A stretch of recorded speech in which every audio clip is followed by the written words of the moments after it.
하나님 말씀 시편 37편 우리 1절에서 22절까지만 교독합니다. 구약성경 828쪽 정도에 있습니다. 시편 37편 1절에서 22절까지 교독합니다. 악을 행하는 자들 때문에 불평하지 말며 불의를 행하는 자들을 시기하지 말지어다. 그들은 불과 같이 속히 배임을 당할 것이며 푸른 채소같이 자랄 것이로다. 여호와를 의뢰하고 선을 행하라. 땅에 머무는 동안 그의 성실을 먹을거리로 삼을지어다. 또 여호와를 기뻐하라. 그가 내 마음의 소원을 내게 이루어 주시리라. 내 길을 여호와께 맡기라. 그를 의지하면 그가 이루시고 내 길을 빛같이 나타내시며 내 고기를 정오의 빛같이 하시리로다. 여호와 앞에 잠잠하고 참고 기다리라. 자기 길이 형통하며 악한 꾀를 이루는 자 때문에 불평하지 말지어다. 분을 지치고 너를 버리며 불평하지 말라. 오히려 악을 만들리라. 진실로 악을 행하는 자들은 끊어질 것이나 여호와를 소망하는 자들은 땅을 차지하리로다.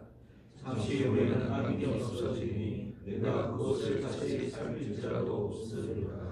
그러나 온유한 자들은 땅을 차지하며 풍성한 화평으로 즐거워하리로다.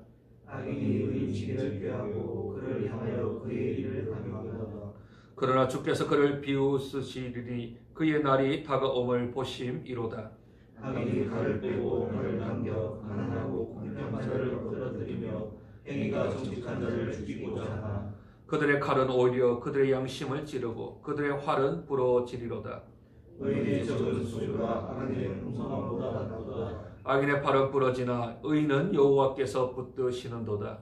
여호와께서 온전한 자의 날을 아시나니 그들의 기업은 영원하리로다. 그들은 환난 때에 부끄러움을 당하지 아니하며 기근의 날에도 풍족할 것이나 악인들은 멸망하고 여호와의 원수는 어린 양의 기름같이 타서 연기가 되어 없어지리로다. 악인은 꾸고 갚지 아니하나 의인은 은혜를 베풀고 주는도다. 주의 복을 받은 자들은 땅을 차지하고 주의 저주를 받은 자들은 끊어지리로다. 아멘.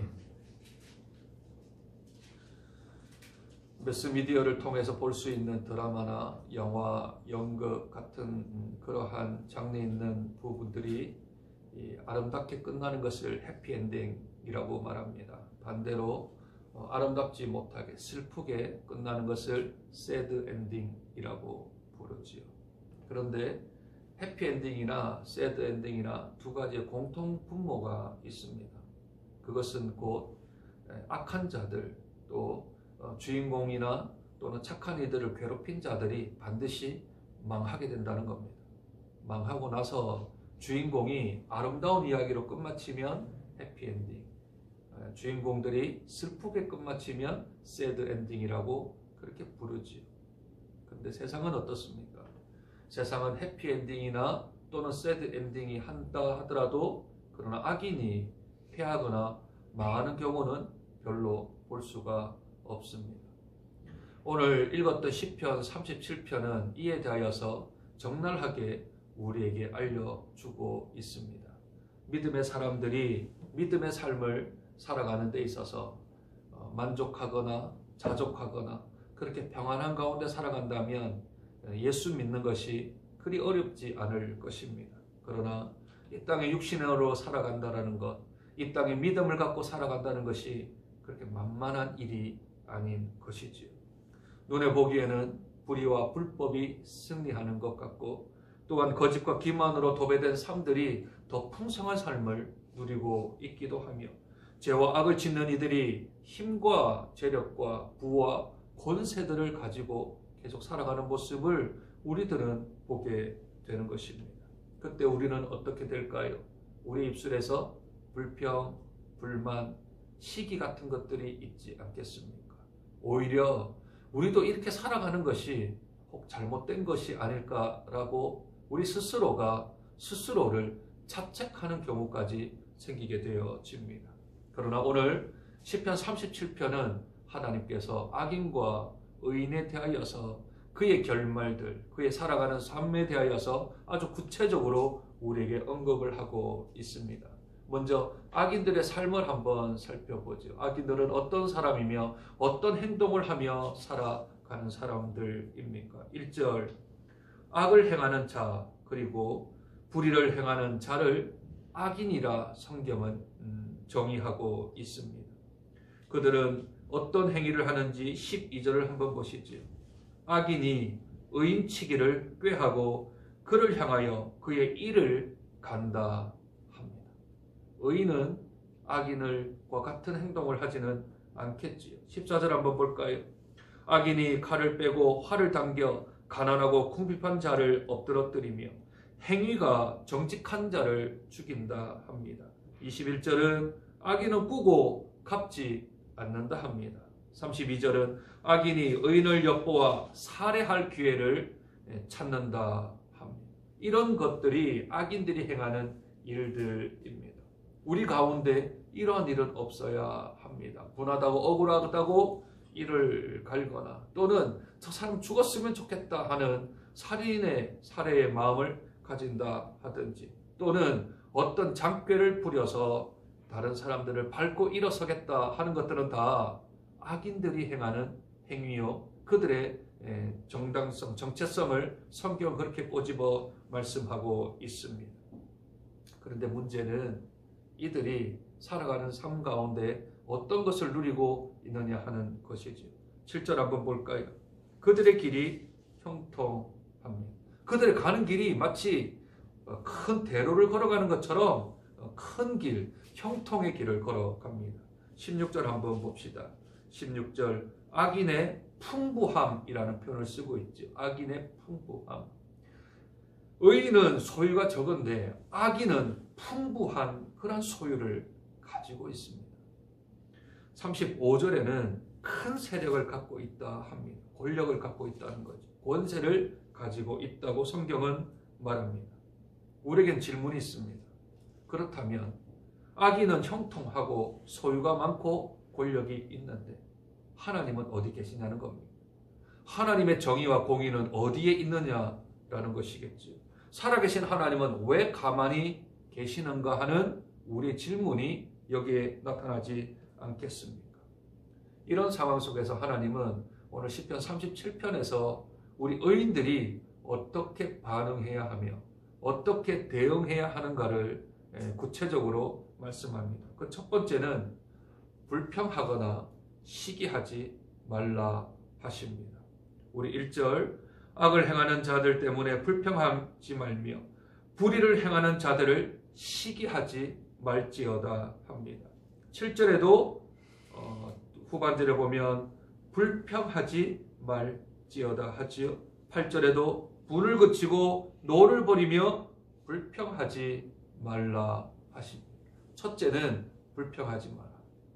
이 상황, 이 현실, 이 우리의 삶에 대한 부분에 있어서 어그러진 것 같고 또는 삐뚤어진 것 같고 잘못된 것 같은 이 세상에 대하여서 불평하지 마라. 왜냐하면 너의 평가, 너의 판단, 너의 결정이 그게 온전한 것이 아니기 때문이다. 성경은 우리에게 말씀하는 겁니다. 만약 그것이 옳다면, 그것이 바르된 판단이라면 불평해야겠지요.